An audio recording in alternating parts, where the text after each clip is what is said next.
Bismillahirrahmanirrahim. Assalamualaikum warahmatullahi wabarakatuh. Alhamdulillahirabbil alamin wassalatu wassalamu ala asyrofil anbiya wal mursalin wa ala alihi washabihi ajmain amma ba'd.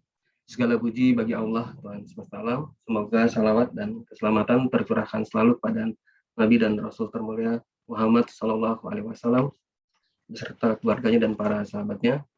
Alhamdulillah kita bisa berkumpul kembali melalui kajian online bulanan bersama PT Dongki Suara LNG, melanjutkan kembali kajian mengenai ensiklopedia sholat bersama Ustadz Agus Hendra, dan alhamdulillah Ustadz sudah bergabung bersama kita. Baik Ustadz, untuk waktunya kami persilahkan. Kita kemarin sudah sampai bab 22 mengenai pembagian sholat sunnah Ustadz.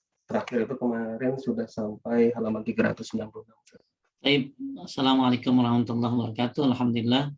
Allahumma sholli wa sallim ala nabiyina Muhammad. Bapak Ibu, kemarin kita sudah bahas tentang pembagian macam-macam salat sunnah, ya. Ada salat sunnah rawatib muakkad dan ada ghairu muakkad. Jadi kesimpulannya, kalau yang muakkad itu 12, bisa disebutkan Ahmad? 4 sebelum zuhur, 2 setelah zuhur, 2 setelah maghrib, 2 setelah isya, 2 sebelum sungguh. Kemudian itu yang muakkad, sedangkan yang ghairu muakkad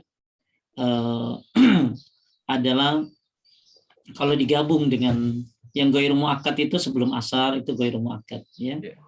4 rakaat setelah duhur itu ghairu muakkad.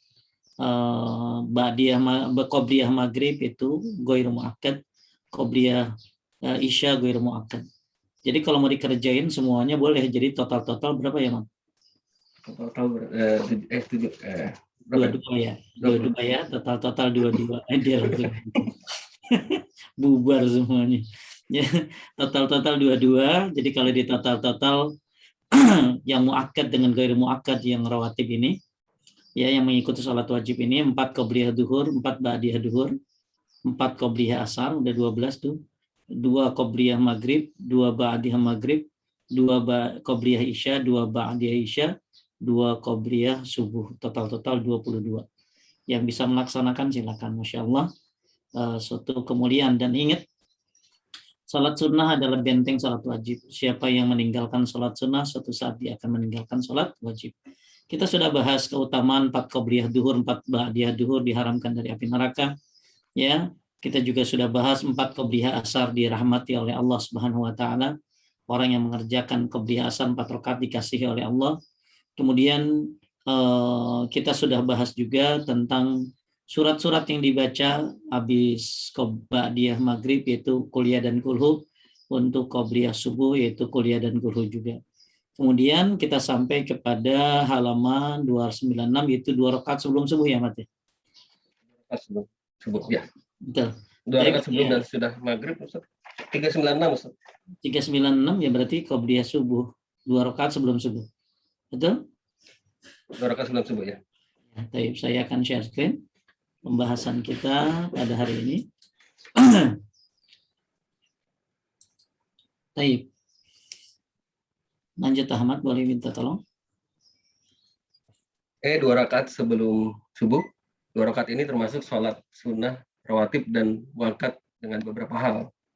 Pertama, kegigihan Nabi SAW untuk mengerjakannya menunjukkan keagungannya.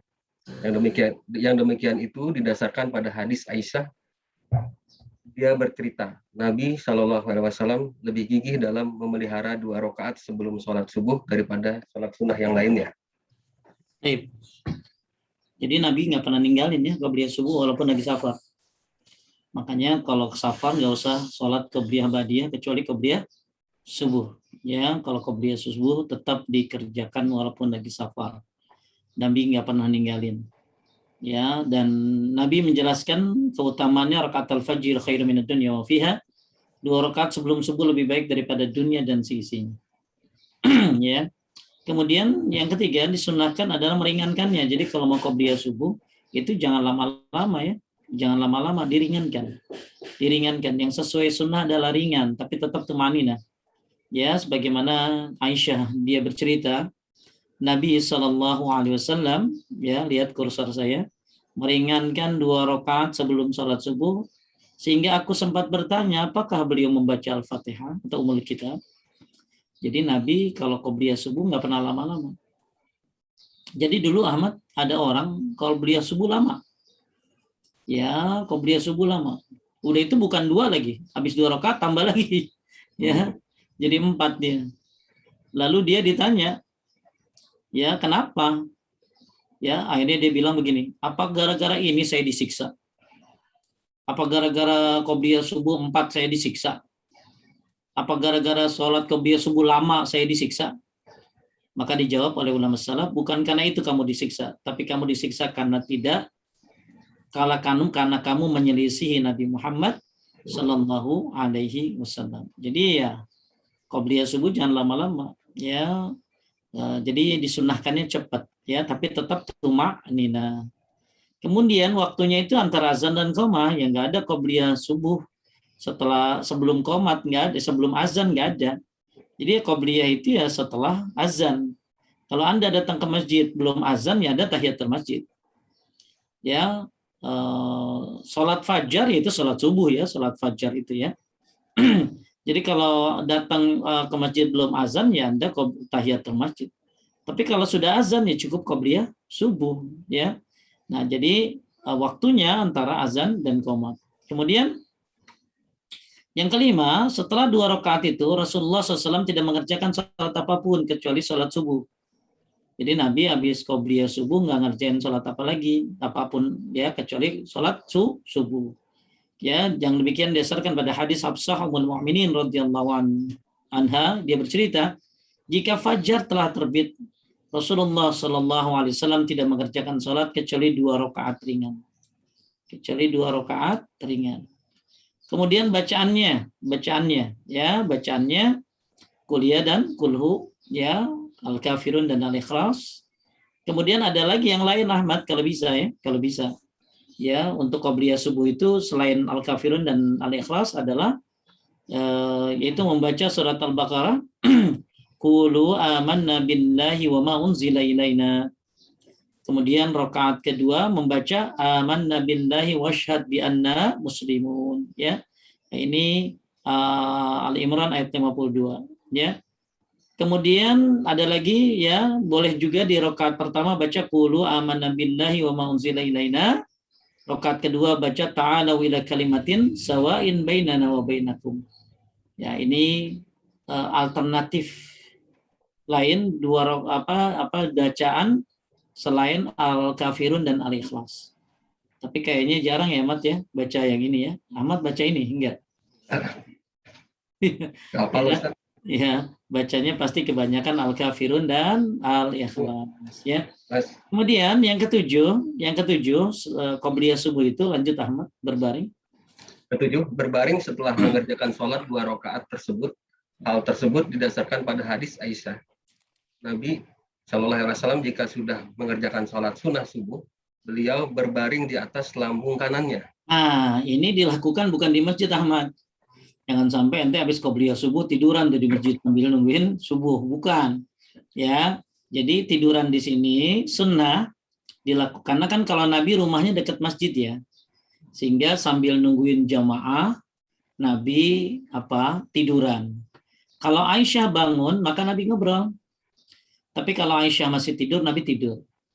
Ya, nanti bangun wudhu lagi lalu sholat subuh. Ya, jadi Bapak Ibu, ada sunnah yang jarang kita lakukan karena memang sulit, ya. Karena jarak antara azan dan qomat terlalu cepat. Tapi kalau ibu-ibu mah bisa kali, ya Ahmad, ya. Ibu-ibu kan salatnya di rumah, kan?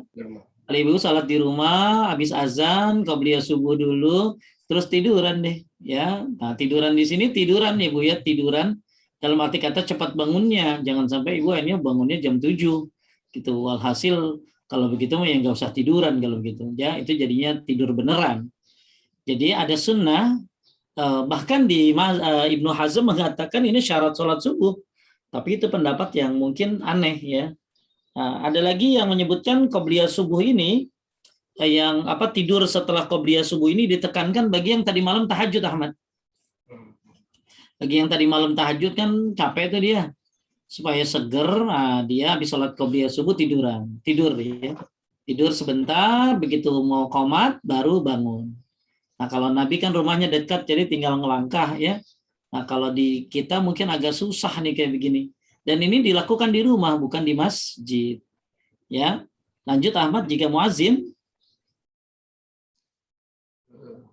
Jika muazin telah selesai dari azan salat subuh dan telah jelas juga fajar baginya, dan beliau telah didatangi oleh muazin, maka beliau berdiri dan mengerjakan salat 2 rakaat ringan, kemudian berbaring di atas lambung kanannya hingga muazin mendatangi beliau lalu mengumandangkan iqamah. Iqamah ya.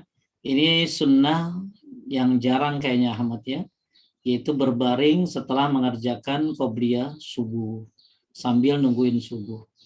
Kemudian yang kedelapan, lanjut Ahmad.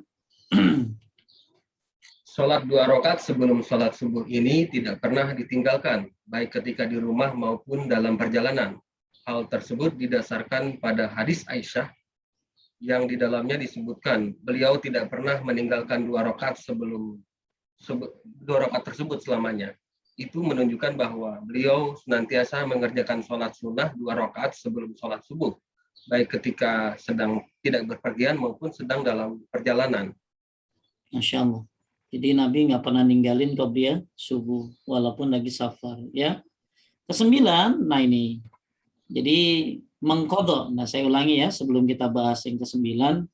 Buat yang baru gabung saya tekankan kita lagi bahas sholat sunnah rawatib qobliyah subuh. Ya, faedahnya Nabi itu nggak pernah ninggalin qobliyah subuh ya, baik itu safar ataupun mukim.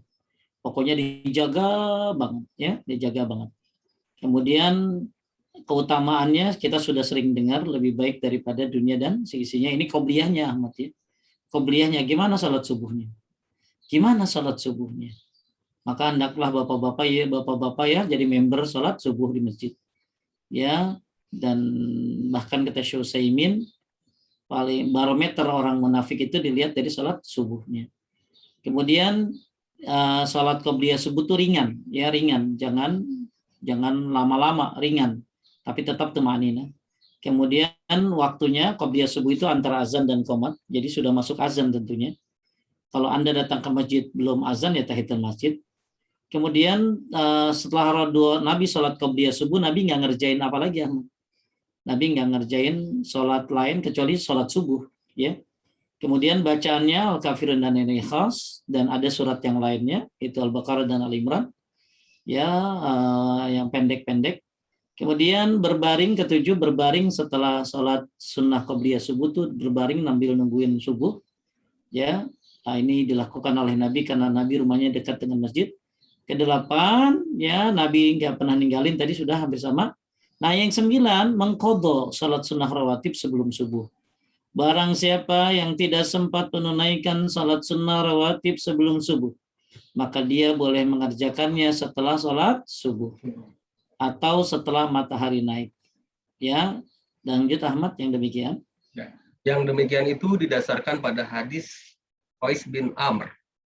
Dia bercerita Rasulullah Shallallahu Alaihi Wasallam pernah keluar rumah, lalu sholat didirikan. Aku pun mengerjakan sholat subuh bersama beliau. Setelah itu Nabi Shallallahu Alaihi Wasallam kembali dan mendapatkan diriku sedang sholat. Beliau berkata, sebentar, wahai Qais, apakah ada 2 sholat subuh sekaligus? Jadi Qais bin Amir ini habis sholat subuh dia sholat lagi 2 rakaat. Habis sholat subuh dia sholat lagi 2 rakaat. Maka Nabi bertanya, wahai Qais, apakah ada 2 sholat? Maksudnya sekaligus 2 sholat subuh? Maksudnya kenapa jadi 4 rakaat gitu loh? Maka Qais menjawab, ya wahai Rasulullah, sesungguhnya aku belum mengerjakan sholat 2 rakaat sebelum subuh. Jadi ternyata Qais belum sholat qobliyah subuh. Ya, beliau bersabda, kalau begitu tidak apa-apa. Tuh, nih Bu, ini di Indonesia, Ahmad pernah nggak ngerjain qobliyah subuh di masjid? Habis subuh tapi? Belum. Ya, karena Ahmad tepat waktu ya. Ya. Enggak. Saya pernah itu salat qobliyah subuh karena saya waktu itu sholat di masjid yang bukan daerah saya. Lalu habis karena nggak keburu karena jauh masjidnya ya. Akhirnya saya datang terlambat, otomatis belum qobliyah subuh dong. Nah, begitu habis salat subuh lah saya langsung qobliyah subuh, Ahmad. Itu langsung mata-mata pada memandang. Mata pada memandang. Ya udahlah antepin aja ya, memandang. Nah, kemudian pernah juga ada bapak-bapak nanya Ahmad, ngobrolin saya di belakang. Itu sholat apa tuh orang? Tuh orang sholat apa kok habis subuh sholat qobliyah subuh. Habis sholat subuh kok sholat lagi. Kan nggak boleh sholat habis subuh gitu loh. Nah, akhirnya terus terang itu mengganggu pikiran saya yang lagi sholat karena kedengeran gitu ya, kedengeran. Nah, akhirnya habis sholat, qadarullah saya bawa kitabnya, kemudian saya kasih tahu hadisnya. Ya ini diantaranya nih, ya tentang hadis Qais bin Amir, dia belum sholat qobliyah subuh, lalu dilakukan habis sholat subuh. Ya, jadi Pak Ustadz, yang nggak boleh itu sholat habis subuh, sholat apa? Yang nggak boleh itu sholat sunnah yang nggak ada sebabnya. Apa sholat sunnah yang nggak ada sebabnya? Tahiyatul masjid boleh, walaupun di waktu-waktu terlarang. Apalagi Ahmad sebutin, ayo ada yang tahu? Sholat yang ada sebabnya apa? Selain tahiyatul masjid. Sholat duha apa? Hah? Ini apa? Sholat duha atau? Ya itu mah nggak bisa. Ayo, coba jawab ibu-ibu. Ada yang tahu? Ada yang tahu nggak? Sholat wudhu, Ustaz. Salat sunnah wudhu betul. Salat sunnah wudhu itu boleh walaupun di waktu terlarang. Salat sunnah tawaf. Salat Imam Ahmad kan habis tawaf kan bebas mau kapan aja salat sunnah, yang penting habis tawaf salat di makam Ibrahim. Ya, 2 rakaat. Terus salat apa lagi? Salat gerhana kan bebas. Ya, salat jenazah kan bebas. Ya, Bapak Ibu kalau di Mekah Madinah ada orang salat jenazah habis subuh, habis asar.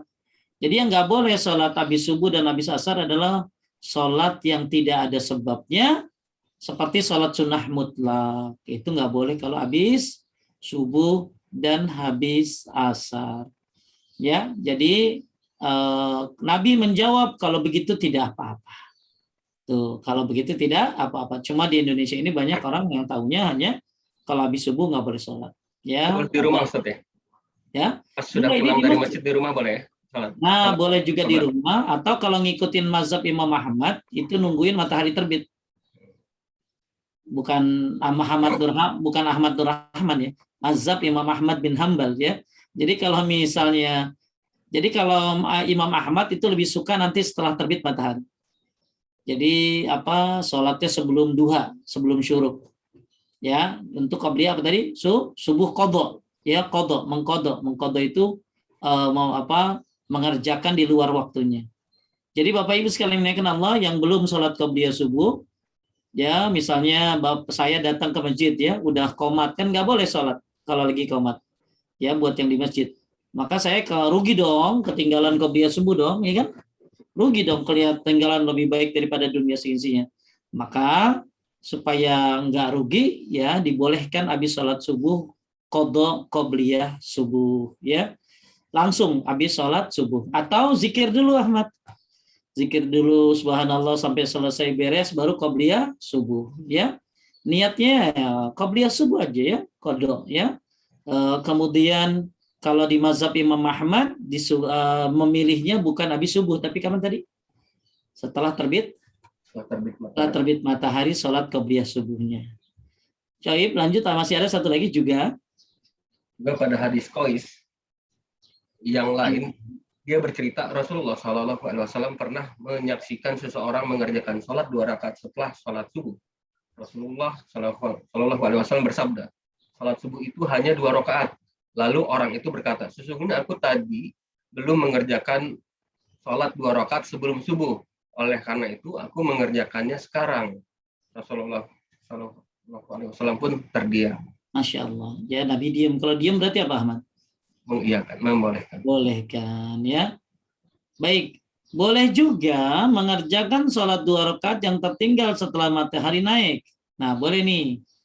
Jadi boleh juga Bapak Ibu kalau yang malu sholat qobliyah subuh habis subuh karena nggak enak, takut dikatain sesat, ya. Kalau nggak mau sholat qobliyah subuh habis subuh malu, ya, atau nggak berani di daerahnya ya di rumah. Kalau ini juga ya udah nanti setelah terbit matahari. Dasarnya apa? Ya, dasarnya Rasulullah Sallallahu Alaihi Wasallam bersabda, "Malam yusalli rakaatal fajri, falyusallihima ba'da tatlu syams." Barang siapa yang belum mengerjakan sholat 2 rakaat sebelum subuh, maka hendaklah dia mengerjakannya setelah matahari terbit. Ya, setelah matahari terbit, maka dibolehkan dia sholat apa tadi, qobliyah subuh. Jadi ada 2, boleh langsung habis subuh atau nanti setelah terbit matahari. Terus telah ditegaskan, Ahmad, Telah ditegaskan bahwa Nabi Shallallahu Alaihi Wasallam pernah mengqadha sholat sunnah rawatib sebelum subuh bersamaan dengan sholat subuh yang terlambat karena beliau tertidur dalam perjalanan. Beliau mengerjakan sholat sunnah rawatib sebelum mengerjakan sholat wajib subuh.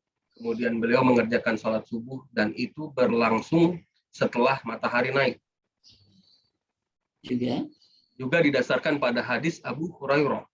Nabi pernah tertidur sehingga tidak sempat mengerjakan 2 rakaat sebelum subuh. Lalu beliau mengqadhanya setelah matahari terbit. Jadi gini Bapak Ibu sekalian, Allah, Nabi itu pernah Sallallahu Alaihi Wasallam pernah ketiduran. Jadi Bilal tidur sehingga Nabi pun akhirnya ketiduran. Nah, jadi hikmah nih. Terus Nabi bangun tuh matahari udah muncul. Kemudian akhirnya apa yang dilakukan Nabi? Maka Nabi sholat qobliyah subuh dulu, Ahmad, baru sholat subuh. Padahal waktunya udah terlambat, ya. Jadi karena waktunya udah habis. Jadi kalau misalnya Bapak Ibu tiduran ya, bangun jam 7, ya itu sholat qobliyah subuh dulu baru subuh. Karena udah terlambat. Tapi kalau belum terlambat masih ada 5 menit, maka sholat subuh dulu baru sholat qobliyah, ya. Nah, ini pernah terjadi oleh Nabi Shallallahu Alaihi Wasallam. Nabi pernah tertidur sehingga tidak sempat mengerjakan 2 rakaat sebelum subuh, maka beliau mengqadhanya setelah matahari terbit.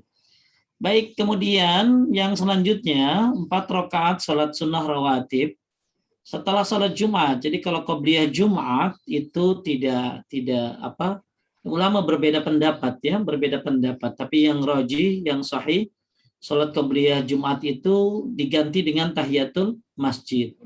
Ya. Nah, yang ada ba'diyah Jumat. Nah, ba'diyah Jumat dalam riwayat Muslim itu bagusnya 4 rakaat. Ya, ini kita lagi ngomongin ba'diyah Jumat, ya, ba'diyah Jumat buat laki-laki setelah sholat Jumat, maka dia bagus sholat ba'diyah Jumat 4 rakaat.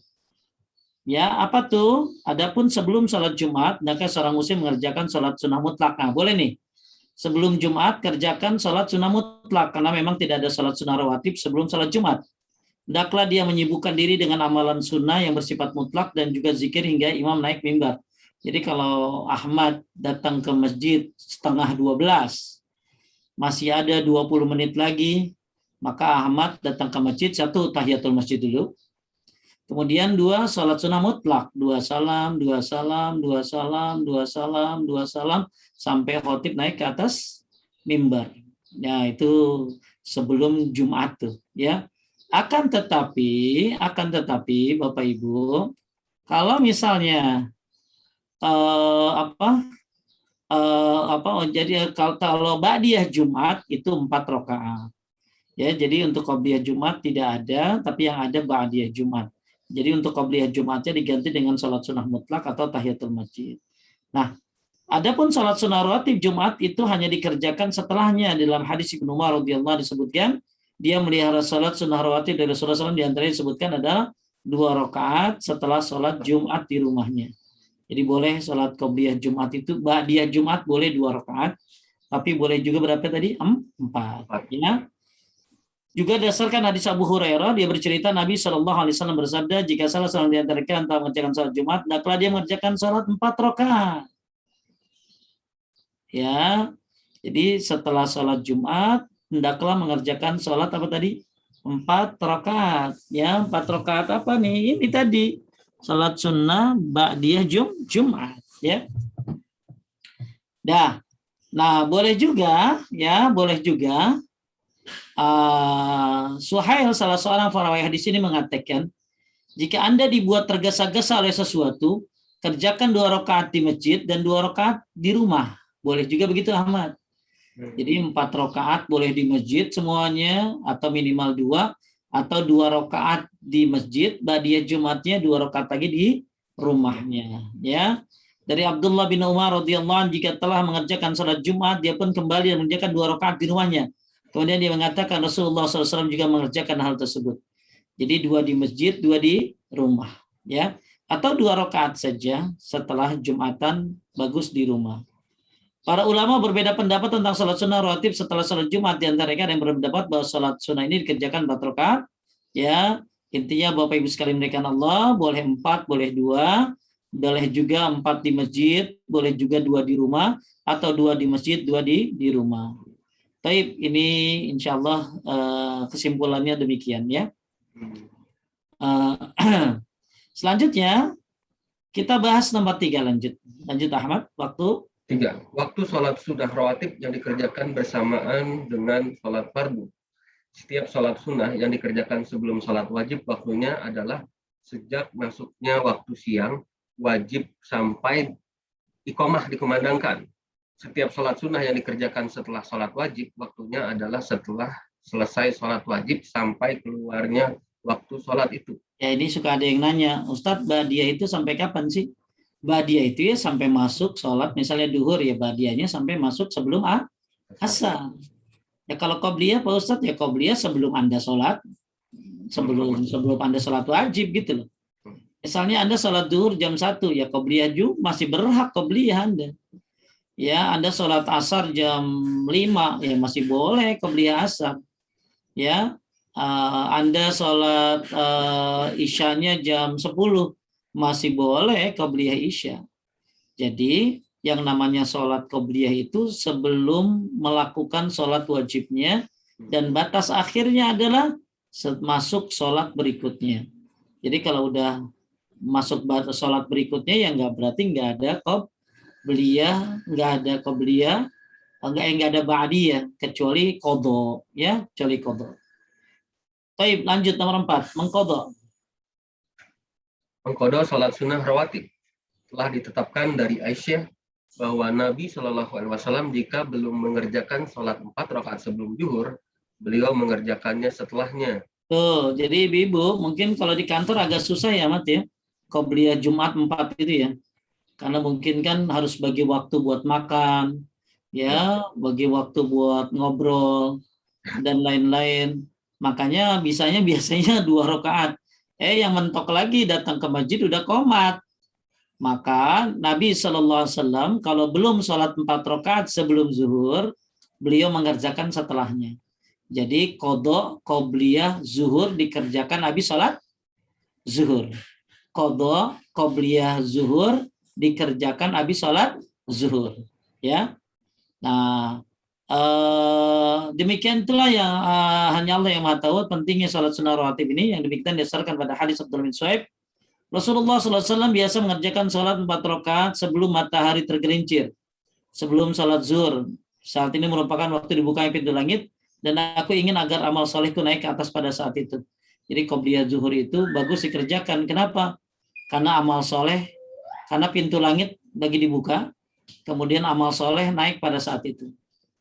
Aku pernah bertanya kepada Syekh Imam Abdul Aziz bin Abdullah bin Bas rahimahullah, apakah salat sunnah rawatib ini sebelum salat zuhur atau yang lainnya? Beliau menjelaskan bahwa salat sunnah itu adalah sebelum salat zuhur. Jadi keutamaan salat qobliyah zuhur ya bagus ya. Jadi Nabi SAW pernah mengerjakan salat 4 rakaat ya setelah matahari zawal, ya, setelah matahari tergelincir sebelum sholat duhur. Nah ini maksudnya qobliyah ya Ahmad ya. Sebelum maksudnya qobliyah ya. Maksudnya kata Syekh bin Bas adalah sholat sunnah itu sebelum sholat zuhur ya, berarti qobliyah. Nah itu matahari lagi di apa tadi? Pintu langit lagi terbuka, kemudian amal soleh lagi naik. Nah Maka Nabi SAW itu kalau nggak sempat ya nggak sempat mengerjakan qobliyah duhur, maka dibayar habis sholat zuhur. Kemudian tentang qadha sholat ini juga tadi sudah dibahas tentang Qais bin Amir ya, yang mengqadha sholat apa tadi? Qobliyah apa Ahmad? Qobliyah subuh setelah sholat subuh. Kemudian boleh juga qobliyah subuhnya nanti apa kapan? Setelah terbit matahari ya. Kemudian tadi udah dijelaskan ya sebelumnya, ini hampir sama. Kemudian yang demikian itu menunjukkan disunahkannya mengqadha salat sunnah sebelum dan sudah zuhur, juga mengqadha salat sunnah sebelum subuh, setelah salat subuh atau setelah matahari naik. Bahwasanya salat sunnah rawatib diqadha berbarengan dengan salat wajib yang tertinggal. Taib ini kalau ada apa tadi, ada uzurnya ya, ada uzurnya maka dibolehkan mengqadha salat sunnah rawatib ya. Kemudian saya pernah bertanya, lanjut Ahmad. Saya pernah bertanya langsung kepada Syekh Imam Abdul Aziz bin Abdullah bin Bas, apakah sholat sunnah rawatib itu perlu diqadha? Beliau menjelaskan bahwa sholat sunnah rawatib itu tidak perlu diqadha kecuali yang tertinggal berbarengan dengan sholat wajib. Adapun qadha yang dilakukan Nabi SAW terhadap sunnah zuhur yang dikerjakan setelah asar, yang demikian itu khusus untuk beliau. Jadi gini, untuk Ustadz, Nabi pernah sholat ba'diyah duhur habis asar Ahmad. Ba'diyah duhur habis asar itu hadisnya Bukhari malah. Maka ada yang berpendapat itu khusus Nabi saja. Untuk ba'diyah duhur diqadha habis asar. Tapi ulama yang lain membolehkan secara umum. Ya, secara umum dibolehkan. Ya, termasuk dalam kitab Sahih Fiqh Sunnah dibolehkan ba'diyah apa tadi? Ba'diyah apa tadi? Zuhur dilakukan habis apa tadi? Asar. Ya, habis asar. Itu bebas katanya boleh. Cuma kata-kata Syekh Abdul Aziz bin Bas itu khusus buat Nabi. Jadi total ada 3 nih. Baik, kita lihat. Dapat saya katakan, lanjut. Dapat saya katakan kecuali yang ditetapkan oleh sunnah tentang qadha sholat sunnah rawatib sebelum zuhur, setelah sholat zuhur. Qadha sholat sunnah rawatib sebelum subuh, setelah sholat subuh atau setelah matahari terbit atau naik. Dan qadha sholat witir pada siang hari bagi orang yang lupa atau tertidur. Itulah yang dipatwakan oleh Ibnu Bas. Jadi ada 3 ya. Ada 3 yang boleh diqadha kalau menurut Syekh bin Bas. 1, qobliyah subuh habis subuh. 2, qobliyah duhur habis duhur. 3, sholat witir ya. Sholat witir ya bagi orang yang tertidur boleh dilakukan setelah terbit matahari. Ya, sebelum sholat duha boleh ya. Intinya witir boleh diqadha ya. Kita belum sampai pada sholat udah ya Mat? Belum ya? Belum sorry ya. Kita juga ini baru qobliyah ba'diyah, belum, nanti kita sampai. Cuma kalau pendapat yang lain yang boleh diqadha ada 4. Kalau tadi kan 3. Qobliyah subuh habis subuh, qobliyah duhur habis duhur, sholat witir ya yang nggak dikerjain malam-malam boleh dilakukan siang, cuman jadi genap nilainya. Nah, kalau pendapat yang keempat, sholat ba'diyah duhur habis asar. Sholat ba'diyah duhur habis asar. Cuma ada yang bilang itu khusus Nabi, ada yang bilang itu bebas karena nggak ada dalil pengkhususannya. Wallahu a'lam. Taib, sekarang nomor 5 memisahkan sampai jam berapa Ahmad? Katanya mau ada maksimal setengah 2 Ustaz, nanti ada masih ada waktu sosialisasi. Ya. Nomor 5, memisahkan antara sholat sunnah rawatib dan sholat wajib dengan keluar dari tempat sholat atau ucapan. Yang demikian itu didasarkan pada hadis As-Sa'id bin Yazid Muawiyah pernah berkata kepadanya, jika kamu mengerjakan sholat Jumat, hendaklah kamu tidak menyambungnya dengan suatu sholat hingga kamu berbicara atau keluar, karena Rasulullah SAW telah memerintahkan kita untuk melakukan hal tersebut.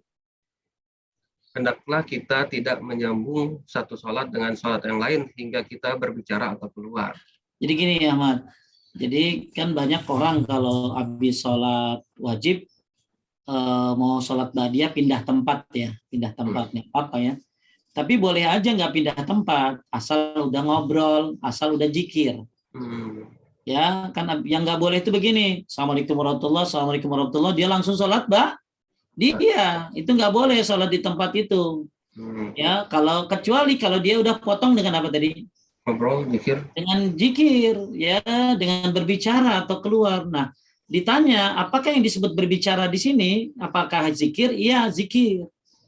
Ya, Syekh Fauzan juga ditanya zikir, ya, Syekh bin Baz juga ditanya zikir. Jadi ketika bapak dan ibu sholat duhur misalnya, ya, kemudian assalamualaikum warahmatullahi kan zikir tuh astagfirullah astagfirullah astagfirullah mantassalam wabikassalam tabarak ta'azal jalali wal ikram terus, ya. Nah, kemudian bapak ibu mau sholat ba'diyah, nggak apa-apa di tempat itu, Ahmad. Nggak harus pindah-pindah. Kenapa? Karena sudah dipotong dengan zikir. Yang nggak boleh habis salam langsung sholat di situ, itu nggak boleh, kecuali dia pindah. Dia geser kanan di kiri dikit, depan belakang, atau dia pindah ke belakang, dia sholat ba'diyahnya. Nah, jadi nggak boleh sholat ba'diyah dilakukan di tempat sholat wajib kecuali dipotong oleh zikir. Ya, kalau udah zikir Anda boleh sholat di situ. Jadi nggak usah coel kanan kiri, Ahmad, ya. Kan ada tuh yang coel-coel, Pak, gini, kayak main bola aja. Ya, maksudnya tukeran tempat gitu, ya. Nggak harus begitu, ya, nggak harus begitu. Apalagi mengganggu orang yang lagi zikir. Ya, kadang-kadang ada yang lagi zikir suka tersuruh tukeran kan gitu, ya. Nggak harus begitu, ya. Jadi hingga dia berbicara atau keluar, ya. Dan ini bukan hanya untuk salat Jumat, semua salat, ya, semua salat. Baik. Kemudian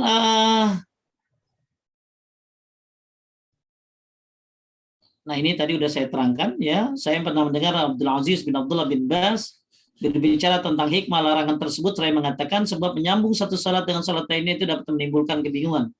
Ini salat itu mengikuti salat sebelumnya, itu berlaku untuk salat Jumat juga salat lainnya. Oleh karena itu jika antara salat-salat dipisahkan dengan perkataan keluar atau ucapan istighfar atau zikir yang demikian itu jelas telah terpisah, ya. Taib. Ini insya Allah udah ngerti. Jadi kalau habis sholat wajib jangan habis sholat wajib bagus zikir dulu, baru sholat ba'diyah. Nah, sholat ba'diyahnya di tempat itu saja boleh karena sudah dipotong dengan zikir. Kalau nggak dipotong dia harus pindah tempat. Kemudian selanjutnya kita masuk kepada poin yang ini yang ke-6, ya. Lanjut, Ahmad. Karena meninggalkan sholat sunnah rawatib dan juga yang lainnya jika iqamah sholat wajib sudah dikumandangkan. Hal itu didasarkan pada hadis Abu Hurairah. Rasulullah SAW pernah bersabda, jika iqamah sudah dikumandangkan, tidak ada lagi sholat kecuali sholat wajib. Ya, jadi nggak boleh kalau udah qomat bagi yang di masjid, ya. Bagi yang di ini, kalau yang nggak di masjid ya nggak apa-apa. Ibu-ibu kan di rumah, ya. Ibu-ibu di rumah ya nggak ada hubungannya dengan qomat. Ini buat bapak-bapak. Jadi buat bapak-bapak yang begitu datang ke masjid sudah qomat, jangan sholat qobliyah. Maka qobliyahnya kapan? Nanti habis sholat subuh, gitu, ya. Habis ba'diyah, habis sholat wajibnya. Dasarkan juga pada hadis Abdullah bin Malik bin Buhainah, Rasulullah SAW pernah melihat seorang mengerjakan sholat 2 rakaat pada iqamah sudah dikumandangkan. Setelah Rasulullah SAW selesai, orang-orang mengurumuni orang tersebut. Rasulullah SAW berkata kepadanya, apakah sholat subuh itu 4 rakaat? Apakah sholat subuh itu 4 rakaat? Juga didasarkan pada hadis Abdullah bin Sarjis, dia bercerita, ada seorang yang masuk masjid ketika Rasulullah SAW tengah mengerjakan sholat subuh. Orang itu mengerjakan sholat 2 rakaat di sisi masjid, kemudian masuk bersama Rasulullah. Setelah mengucapkan salam, Rasulullah bersabda, ya fulan, bi ayyi salataini i'tadatta, abi salatika wahdak atau bi salatika ma'ana. Hai fulan, kemana salat itu kamu kategorikan? Apakah salat yang kamu kerjakan sendiri atau salat bersama kami? Jadi ceritanya gini, Bapak Ibu, ya, kalau yang belum ngerti nih ringkasnya. Jadi udah qomat, Nabi lagi sholat, nih orang malah qobliyah, gitu loh. Nabi lagi sholat wajib, udah qomat, dia malah qobliyah. Ya, maka ditegur oleh Nabi. Jadi nggak ada sholat. Jadi gini, lebih baik menyempurnakan yang wajib daripada menyempurnakan yang sunnah. Cuma ulama memberi keringanan buat yang udah sebentar lagi selesai Ahmad. Ya, misalnya ya, Ahmad lagi sholat qobliyah subuh tapi udah rakaat kedua. Tiba-tiba qomat ya dipercepat. Ya, dipercepat dengan catatan bisa dapat apa tadi? Bisa dapat takbiratul ihram bersama imam. Jadi buat orang yang datang ke masjid sudah qomat, ya maka jangan sholat qobliyah. Tapi kalau udah rakaat kedua dipercepat dengan catatan yakin bisa dapat takbiratul ihram. Ya, jadi kalau mau mulai Allahu Akbar, ya Allah Akbar, terus lagi baca Fatihah tiba Allahu Akbar, udah batalin. Jangan melototin muazin ya, mentang-mentang dia DKM melototin muazin. Gua lagi sholat. Banyak orang kalau lagi gini, sebenarnya qomat itu hak imam loh. Imam datang baru qomat. Jadi ya nggak usah nungguin orang lain selesai sholat ba'diyah. Ya, jadi harusnya ya hak qomat itu hak imam. Ketika imam masuk, ya muazin qomat. Kalaupun ada yang lagi sholat, orang yang sholat ini harus menyesuaikan diri dengan keadaan imam. Jadi Bapak Ibu, kalau datang ke masjid pengen sholat qobliyah baru rakaat pertama tiba-tiba qomat, batalin aja. Ya. Dapat pahala nggak Pak Ustadz batalin? Dapat dong, kan ngikutin Nabi. Jadi Nabi yang nyuruh kita membatalkan sholat qobliyah kalau sudah qomat. Tapi kalau udah rakaat kedua percepat. Lanjut, kemudian panjang ini, simpulannya gitu aja lah ya, simpulannya gitu aja. Selanjutnya Ahmad mau ada pertanyaan? Ada sih di chat sudah ada pertanyaan, Ustaz. Baik, kita lock sampai 7 ya. Ya. Tinggal 17 menit. Ya, oke. Baik. Oke, lanjut. Ini saya coba bacakan. Ustadz, kalau sunnah ba'diyah kita lakukan sebaiknya sebelum atau sesudah kita zikir atau doa ya Ustadz? Boleh langsung, boleh zikir dulu. Kalau saya lebih suka zikir dulu. Ya, zikir dulu baru sholat qobliyahnya. Ya, lanjut. Assalamualaikum Ustadz. Kalau biasa tahajud, sekali waktu ketiduran, apa tahajud dan witirnya juga bisa diqodho di pagi hari setelah duha? Boleh, nggak apa-apa. Sebelum duha ya, jangan setelah duha. Ya, sebelum duha ya, biar berurutan. Jangan setelah duha. Lanjut. Di chat sudah nggak ada Ustadz, mungkin ada yang bertanya langsung. Bapak Ibu. Baik, kalau enggak kita lanjutkan kajian yang nomor 7. Sambil nunggu yang chat ya. Ya, baik, disunahkan meninggalkan, lanjut Ahmad. Disunahkan meninggalkan sholat rawatib dalam perjalanan kecuali sholat sunnah sebelum subuh dan sholat witir. Yang demikian itu didasarkan pada hadis Hashim bin Umar bin Khattab. Dia bercerita, aku pernah menemani Ibnu Umar dalam perjalanan menuju Makkah. Lebih lanjut dia bercerita, lalu Ibnu Umar mengerjakan sholat zuhur 2 rakaat bersama kami, kemudian dia berangkat dan kami pun ikut bersamanya sampai kendaraannya.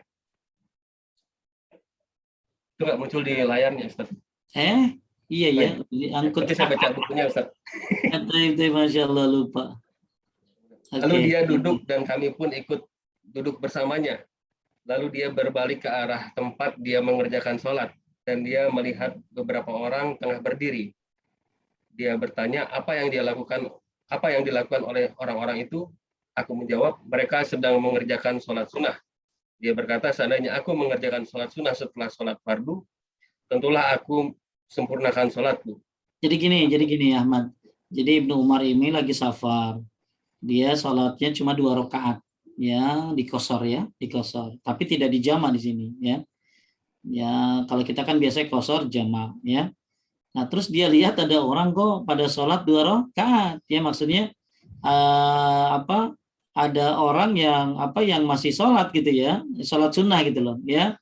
Jadi apa yang dilakukan orang itu? Dia menjawab, dia sholat sunnah gitu ya.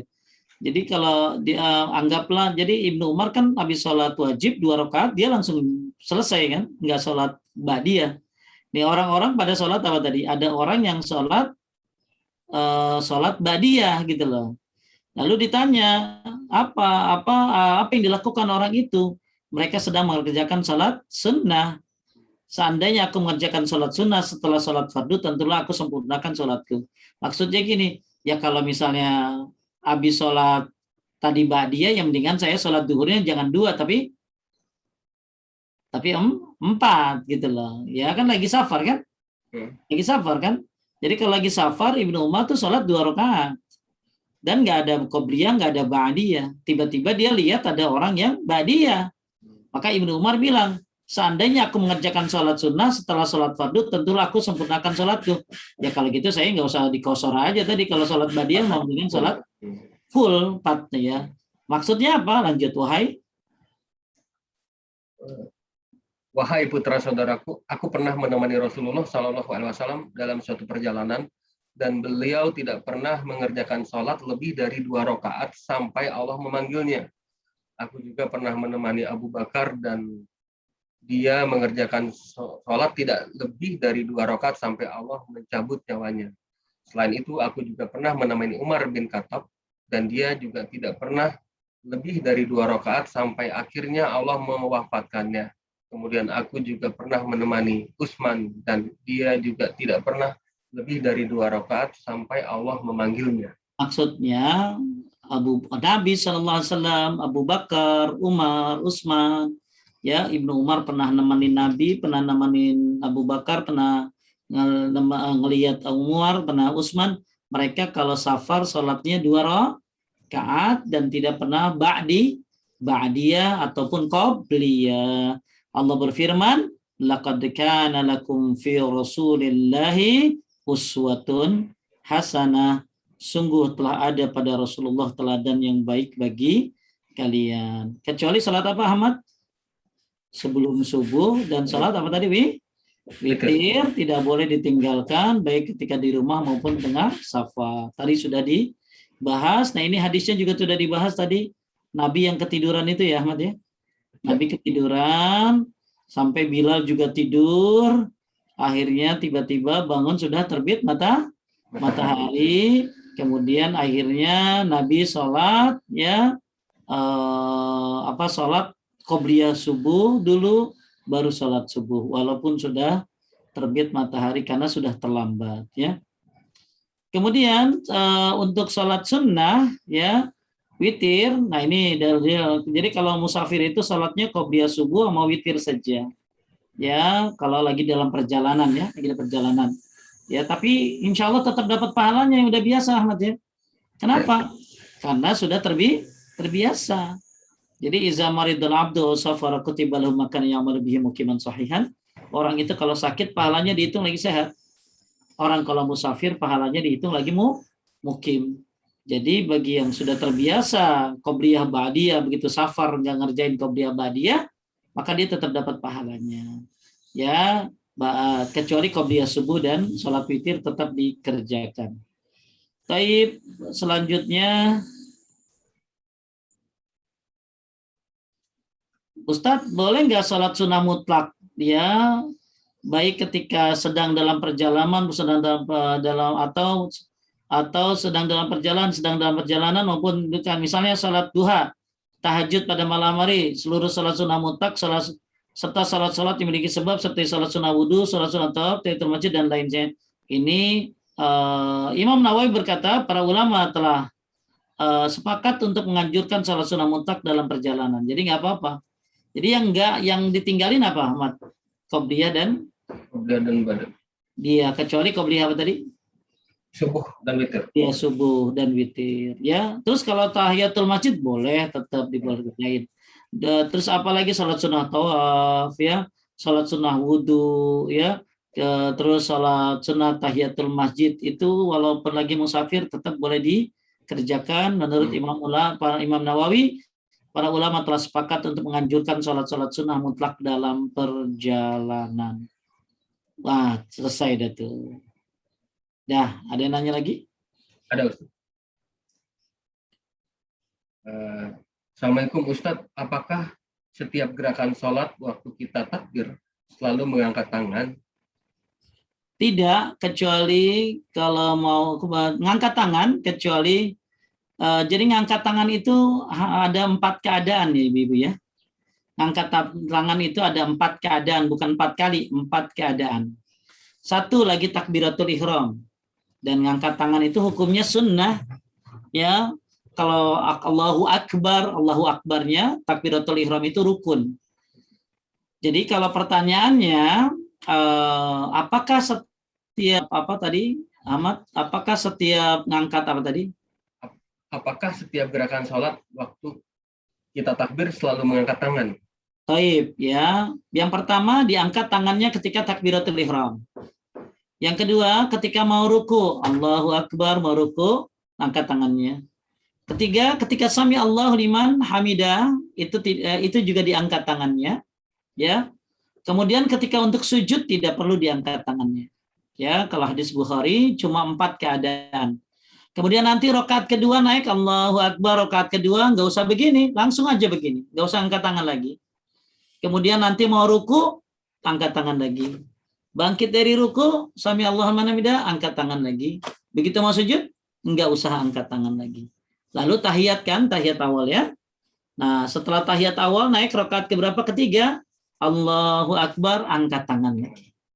Jadi berapa keadaan Ahmad? 4 keadaan. Satu, pertama kali di awal itu takbiratul ihram, itu angkat tangannya, hukum sunnah. Kemudian begitu mau ruku, setiap ruku angkat tangan. Ya. Kemudian setiap bangkit dari ruku angkat tangan. Kemudian yang keempat ketika naik rakaat ketiga setelah tahiyat awal. Ya. Baik, lanjut. Baik. Ustadz, kodo qobliyah zuhur berarti jadi badiah zuhur 8 ya, 4 qobliyah dan 4 badiah. Baik, betul. Ya, boleh qobliyah dulu ba'diyah atau ba'diyah dulu baru qobliyah. Ya, jadi 8 contoh ini ya. Dilakukannya ya. 2 salam yang terbaik ya. Lanjut.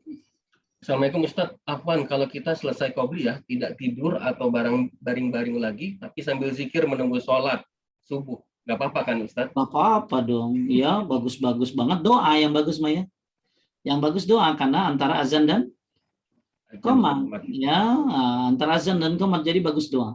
Jadi kalau Bapak udah qobliyah subuh sambil nunggu 10 menit lagi, mungkin subuh akan ditegakkan, ya nggak usah sholat lagi Bapak, banyakin doa. Ya, banyakin doa. Lanjut. Assalamualaikum Pak Ustadz, apakah sholat tahiyatul masjid masih harus dilakukan setelah azan khusus waktu subuh? Nggak usah, lebih baik Bapak sholat qobliyah subuh saja, maka itu sudah termasuk tahiyatul masjid.